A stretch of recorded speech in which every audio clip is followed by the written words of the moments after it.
Bienvenue à Voix de l'innovation, une émission podcast de Équité où nous explorons les idées qui façonnent les passionnés du développement logiciel sur mesure. Je suis Romain Rosvik et aujourd'hui nous allons rencontrer des personnes extraordinaires dont leur passion a transformé leur manière de travailler et d'innover. C'est Johan, à l'Agile Tour de Nantes, et on est sur le podcast d'Équité, Voix de l'innovation. On y va. je te rends le super clap. Ouais. C'est pas ton premier, je le sais. C'est pas mon premier. Non. On a déjà fait. Effectivement, je vais devenir aussi récurrent, c'est parce que je suis complètement jaloux de Julien Vitouk, en fait, qui en a fait plus que moi. Du coup, il fallait qu'on en fasse d'autres. Voilà, c'est vraiment ça l'idée. C'est vrai qu'au côté tech, c'était permanent. On essaie de récupérer un petit peu de bande passante, on va dire. Merci Johan. Je suis super content d'être là. Moi aussi en fait, c'est grâce à toi que je suis là. C'est vrai. Sinon, pourquoi Romain il serait sur Nantes? Ouais, exactement. Surtout que je ne explique pas, mais en tout cas, voilà, bénévolement, je viens ici pour mettre en avant Agile Nantes. On était dispo, j'étais dispo. Exact. Et toi, t'es un peu la star, ou celui qui fait le plus long marathon de la journée, deux confs et un podcast et de la rencontre avec plein de personnes, deux confs. Et après, si tu veux, on va rediscuter un petit peu de l'histoire que j'ai avec l'Agile Tour de Nantes. Vas-y. Parce que l'Agile, on connaît, c'est pour toi, c'est local, c'est chez nous, il n'y a pas de souci. C'est ça. Nantes, il y a un vrai truc, en fait, une vraie histoire d'amour. Je pense qu'on peut dire ça. Ouais. Mais depuis longtemps, parce que je suis issu quand même d'une communauté open source depuis super longtemps. Oui. Et vraiment, quand j'ai fini mes études, c'était le premier endroit où il y avait une synergie ultra forte, une émulation qui existait sur l'open source et du coup j'avais déjà un petit réseau tech qui existait. Et en grandissant, en changeant un petit peu, en partant vers l'agilité, en fait je me suis aperçu qu'il y avait plein de choses qui existaient à Nantes. D'accord. Et des gens qui avaient un mindset qui était super proche de ce que je voyais à Lille. Okay. Et très naturellement la liaison elle s'est concrétisée. Et juste pour l'histoire, c'était il y a 3 ans où j'ai eu la chance d'avoir la première fois une conférence, c'était un question pour un agiliste. Oui. Et il y a eu la tempête à ce moment-là. Oui. Et je me suis retrouvé à pas pouvoir prendre de train, annuler mon Airbnb, c'était l'enfer. Oui. Et ils ont été ultra réactifs, super forts en termes de propositions, où j'ai pu l'animer en hybride. C'est ça. Donc j'avais une grosse télé où il y avait ma tronche dessus, des gens qui étaient en train de répondre en fait à mon questionnaire, donc très dans le futur, quoi. Et à partir de là, je suis ils sont vraiment super forts sur le côté collaboration, et ça fait 3 ans que je participe et 3 ans que j'ai la chance d'avoir un talk en fait dans le programme. Dans le programme. Voilà. Donc là, tu viens juste de terminer ton Exactement. Talk. C'était quoi l'intitulé? C'était quoi le sujet? C'était KPI de coaching, Meet Mytho ou Eldorado. Et clairement, c'est un truc. Je l'ai construit pour la thématique de la conférence, qui est la thématique de l'Agile Tour de Nantes cette année. C'est l'impact de l'agilité. C'est ça. Qui me parle nécessairement. Sauf que j'aime bien la liberté. Donc j'avais pas prévu en fait de construire quelque chose exprès. En fait, la thématique m'a tellement parlé par rapport à nos discussions autour de la performance, du résultat, de l'impact. Je dis, ok, j'ai déjà de la matière. Il suffit juste que je la modèle un petit peu et je vais écrire un truc et je vais proposer un abstract et c'est passé. Voilà. Donc c'est trop cool. Trop bien. Et tu vas enchaîner juste après, c'est ça? Et je renchaîne avec Nabil Rouge, voilà, et Romain Poiré autour des synergies autour des communautés et d'équipes. Voilà. Ok. Grosse journée? Oui, grosse journée. Là, je pensais, là, je redescends parce que le talk en solo, pardon. Ah, c'est toujours. T'as la petite montée d'adrénaline, après t'es dedans, tu comprends pas trop ce qui se passe, t'as la redescente. Donc là, je suis en pleine descente, tu m'as accueilli au bon moment. Bon, c'est parfait. Bon alors, Johan, nous on connaît ton activité et tout ce que tu fais sur le côté, mais t'es tombé comment dans ces activités-là, déjà dans l'aspect open source, tu as parlé ça tout à l'heure, mais pour ceux qui ne te connaissent pas non plus, t'es tombé comment là-dedans? Moi j'adore l'histoire, du coup je vais te raconter une histoire. Moi j'ai commencé à faire vraiment mes premiers sites internet en 97. Les gens me disent mais il a quel âge en fait 97? J'avais 12 ans. J'étais dans une association. Non mais t'as plein de gamins, ils disent je veux aller rentrer dans un club de foot, je veux faire tel truc, tel machin. Moi je voulais faire de l'informatique. Clairement, et je suis rentré dans une asso qui s'appelait Jeunes Sciences Nord. C'était un mouvement fédéré par l'UNESCO dans les années 70, Jeunes Sciences. D'accord. Et il y avait plein d'antennes locales et j'ai eu la chance sur Dunkerque d'avoir une antenne en fait qui était à disposition. Et là, je suis ok, moi je veux programmer, je veux faire de l'électronique, etc.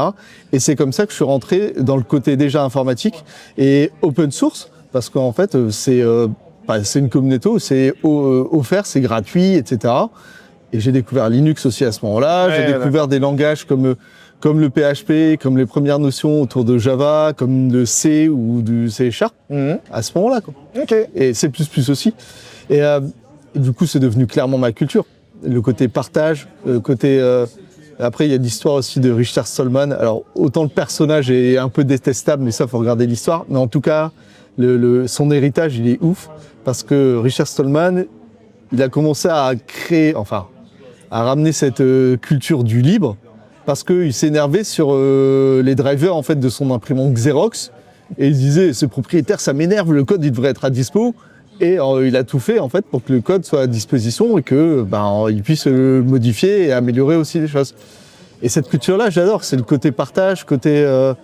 Moi, j'essaie de le faire aussi à travers des ateliers où je considère qu'il n'y a pas de truc qui est propriétaire. Si les gens ont envie en fait d'avoir un atelier que j'ai créé, allez-y. Après, il y a une vraie différence entre savoir l'animer et aller le pimper. Ouais, c'est vraiment deux mindsets. Ouais. Mais ce côté partage, côté on est là pour apprendre et pour faire grandir et améliorer les choses ensemble, ça fait vraiment partie de ma culture depuis toujours. C'est clair. Clairement. Et l'agilité, au bout du compte, tu l'as découvert quand? Parce que 97, ça a commencé. Ouais, mais en gros, on parlait pas d'agilité à ce moment-là. Voilà, mais les gens, ils faisaient quand même de la collaboration, ils faisaient quand même des projets ensemble. Après, c'est plutôt au niveau du pro, où il y a des choses qui sont faites. Et moi, j'ai découvert sur le tard, en vrai. C'était genre peut-être 2015-2016 où j'en entends parler. D'accord. Sauf qu'en prenant du recul, quand j'ai démarré ma carrière, je faisais déjà de l'agile. En tout cas, j'étais déjà agile plutôt. Dans le sens où il y a un besoin client, on essaie de répondre au plus vite, on vérifie qu'en fait ça match, que ça apporte de la valeur au client, et puis en fait on itère. Et ça, on ne me parlait pas d'agilité, mais pour moi c'est le sens du service.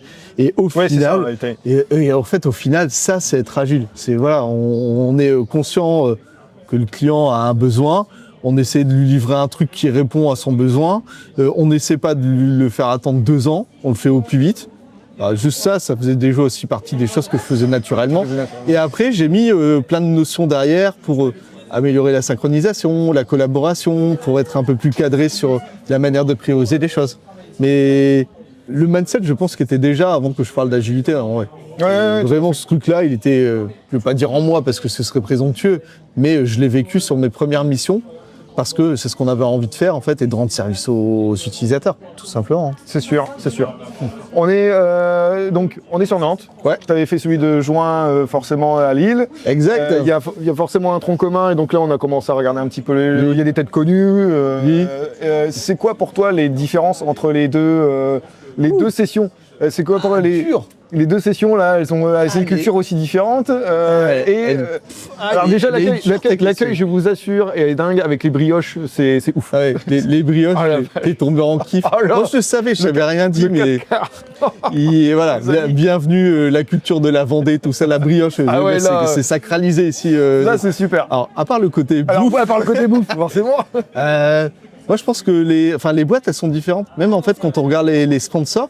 Ouais, ça me fait halluciner parce qu'il y a une filiale de la Poste, etc., qui sponsorise les événements. C'est pas un truc qu'on a particulièrement sur l'île. Non. Du coup, il y a des gens qui interviennent. Et moi, c'est pas quelque chose sur lequel je pouvais parier. Les gens de la Poste qui parlent d'agilité, c'est bizarre. Et pourtant, c'est le cas. Donc ça, c'est ultra intéressant. Et puis, il y a le côté... le Nord, c'est beaucoup de retail. Ça, on le sait. Ah oui. Mais en fait, il y a d'autres types d'entreprises dans le coin. Et ce qui fait que ça apporte quelque chose de complémentaire, de différent en tout cas. Ouais. Et ça, moi je le retrouve dans les conférences. Il y a aussi des gens de Paris parce que ça aussi c'est intéressant. Il y a des événements aussi sur Paris. Mais tout est un peu brassé et il y a une vraie différence tout en gardant des valeurs qui sont similaires. Et ça, c'est trop cool. Ouais. Parce que moi, je suis proche de la valeur. Donc Ah, ça, tu m'étonnes. Et si vous avez loupé, j'ai interviewé le DSI de la Poste qui était là, le responsable. Et donc, si vous avez loupé l'épisode, n'hésitez pas à retourner sur la chaîne. Vous allez pouvoir revoir tout ça. En plus, tu me l'apprends, c'est trop bien. Je savais pas la surprise. Voilà, tu vois, tout est en relation, c'est trop bien. C'est ça. Mais oui, et ça m'apporte beaucoup de choses aussi parce que je discute avec des personnes que je peux pas voir tous les jours. Oui, et en vrai, pas que sur LinkedIn, parce que sur LinkedIn, je suis assez actif. T'es actif, oui. Je suis présent, mais la relation entre ce qu'on peut voir en termes de discussion ici, le réseau qu'on peut se faire, d'aller valider un certain nombre de choses, les inquiétudes aussi, surtout en ce moment. par rapport à une culture qui est en train de bouger un petit peu, bah, c'est ultra bien en fait de voir ce qui se passe ailleurs en France et tout le monde a les mêmes problématiques, mais tout le monde a aussi des convictions qui sont assez similaires et c'est rassurant. Et ouais, en parlant de problématiques, j'ai entendu tout à l'heure en discutant avec les personnes de la communauté qu'à Rennes, il n'y aura rien cette année. Ouais. Donc tomber à l'eau, je ne sais pas, un peu de forcément de budget j'imagine, mais voilà, c'est difficile un peu pour tout le monde et je le vois, et là il y a des vrais impacts là. Tous les événements, qui soient autour de la culture agile, mais aussi de la culture tech, il y a une vraie question autour du financement, de l'engagement des entreprises. Oui. Et moi, c'est le côté open source, tu vois, pour revenir à ce truc-là, c'est en fait, on a envie de partager et t'as des histoires de fric aussi, mais comme un peu partout et si les sociétés évoluent, mais le fait de pouvoir partager, de vouloir partager, c'est déjà super important. Donc là, l'inquiétude, elle est super dommage. Et moi, enfin, tout le monde, hein, chef d'entreprise ou pas, financer des événements comme ça, c'est pas juste en fait se dire je fais du marketing complémentaire. C'est-à-dire je suis engagé. Ouais. Non mais ça il faut le replacer. Je suis engagé. Les gens ils vont se dire c'est trop bien en fait. On a une société qui va coopter la démarche. Elle est engagée dans un écosystème local. Faites-le. Ouais, carrément. Et derrière c'est aussi une manière. Et ça je pense que c'est oublié. C'est pas une formation, mais c'est une manière de faire grandir les gens autrement. Et les gens qui ressortent des conférences. C'est des gens qui ont appris des trucs, qui vont aller creuser, qui vont faire une veille évoluer par rapport à ce qu'ils peuvent faire de manière perso. C'est vrai, et il y a aussi, même toi en tant qu'acteur et speaker là-dedans, il y a toute une phase de présentation, de préparation. J'en parlais tout à l'heure aussi avec David, qui lui a fait plus de 50, donc il est rodé. Mais quand bien même, j'ai réussi à le titiller pour savoir, tiens, c'était quoi ton petit truc, c'est quoi il fait oui, bon, j'ai quand même un peu peur, ouais, on sait. Ça t'as réussi à lui faire dire, c'est cool. C'est normal en fait. Hein. Oui. Même que ce soit pour 30 ou 60 personnes, c'est toujours quelque chose, quoi. C'est le côté Dunning-Kruger. C'est pas parce que t'en as fait 50 que en fait, tu vas te considérer comme expert parce que t'as toujours des doutes qui existent et le doute est sain. Voilà. Ouais, c'est ça. Là, on va rentrer dans une ère un peu comme tu as dit tout à l'heure difficile sur les communes. Oui. Qu'est-ce que toi tu pressenses, qu'est-ce que tu vois est-ce que tu as bien ciblé le problème au-delà de l'argent? Ouais. Tu as parlé là tout à l'heure qu'il n'y avait pas assez d'engagement des entreprises ou d'autres sponsors qui s'amènent derrière pour essayer de partager. Après, engagement même global en fait. C'est l'engagement même global? Ouais, enfin. Là, j'ai quand même eu un retour d'expérience d'une communauté. L'idée, c'est aussi de se poser la question de qu'est-ce qui s'est passé après le Covid. Et pourtant, c'était il y a 5 ans. Ouais, c'était pas. Et en fait, l'engagement, il n'est pas que financier, des entreprises, etc. Il est aussi sur la vie en fait des personnes qui étaient peut-être plus engagées avant et qui ont tendance à moins le faire maintenant. Et c'est super rigolo. Je crois que c'était avec David. On parlait de ça tout à l'heure. C'est même les concerts. Il y a des gens qui payent des places de concert, en fait, qui font du no-show, alors qu'ils ont payé une place de concert.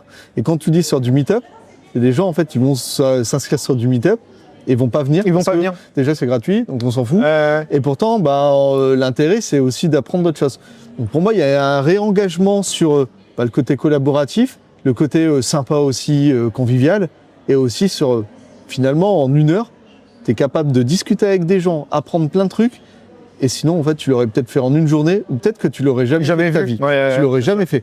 Et ça, par contre, je crois qu'on a cette responsabilité-là de réexpliquer aux gens que, ok, c'est un investissement sur du temps perso, mais c'est peut-être aussi des choses que vous pouvez aussi suggérer en fait à vos entreprises pour que ce soit intégré dans votre temps de travail. C'est possible. C'est ce qu'on fait chez Équité déjà avec la veille. Mais est-ce que c'est pas un mouvement qui pourrait se diffuser et qui pourrait être bénéfique pour tout le monde? Peut-être.